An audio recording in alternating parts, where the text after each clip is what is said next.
Hi மக்களே, welcome back to think with Lavanya. ரொம்ப நாள் கழிச்சு உங்கள் எல்லாரையும் பார்த்ததில் ரொம்ப சந்தோஷம். எல்லாரும் எப்படி இருக்கீங்க? And yes, I am back. ரொம்ப ஹாப்பியாக, ஸ்ட்ராங்காக, மோட்டிவேட்டடாக திரும்ப வந்துட்டேன் உங்கள் எல்லாரையும் சந்திக்கிறதுக்காக. ஆக்சுவலி அந்த ஒரு சின்ன கேப்பில் சில விஷயங்கள் நடந்துருச்சு. ஸோ அதனால தான் கொஞ்சம் லைட்டாக அதுக்காக அப்செட் ஆகி திரும்ப பேக் இந்த ரொட்டீனெல்லாம் செட் பண்ணுறதுக்கு எனக்கு கொஞ்சம் டைம் ஆச்சு. அதனால தான் வர முடியல. அது ஏன் அப்படின்னா, சரி உங்களோட ஷேர் பண்ணாமல் வேறு யாரோட ஷேர் பண்ண போகிறேன். இட் வாஸ் லைக் நம்மளோட ப்ரொஃபஷனுக்காக கொஞ்சம் பேஷனை தள்ளி வைக்கிற மாதிரி ஆயிடுச்சு. ஓகேவா? ஸோ அவ்வளோதான். சிம்பிளாக சொல்லணுன்னா அவ்வளோதான்.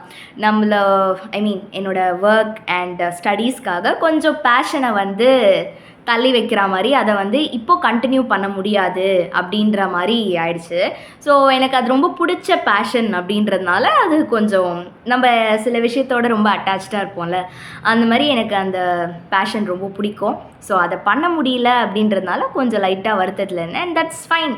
நமக்கு ஒரு வாழ்க்கையில் ஒரு விஷயம் வேணும்னு வச்சுக்கோங்களேன். அதுக்காக இப்போ நான் இதை அச்சீவ் பண்ணணும், இல்லை இதை வாங்கணும் அப்படின்னா சில விஷயங்கள் நம்ம அதுக்காக சாக்ரிஃபைஸ் பண்ணுறதெல்லாம் ரொம்ப சகஜம் இல்லை?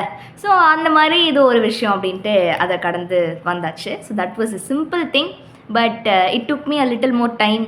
ஏன்னா அது எனக்கு கொடுத்த மெமரிஸ் ரொம்ப ஜாஸ்தி. அண்ட் அதனால் okay fine.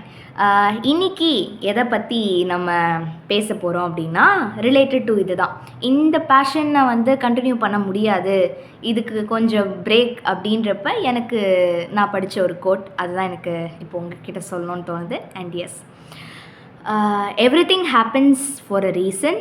Okay, every ending, every heart break, every detour happen to you not to break you but to build you.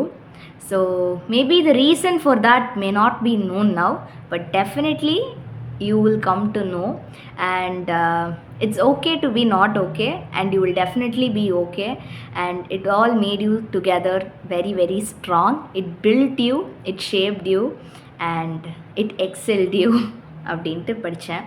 அது ரொம்ப பிடிச்சிருந்துச்சு. அந்த ஒரு மொமெண்ட்டில் இதை படித்தப்ப எனக்கு ரொம்ப இன்ஸ்பைரிங்காக இருந்துச்சு. ஸோ ஃபுல்லாகவே அதை இங்கிலீஷில் சொல்லிட்டேன். ஸோ ட்ரான்ஸ்லேஷன் பண்ணலாமா? ஒன்றுமே இல்லை.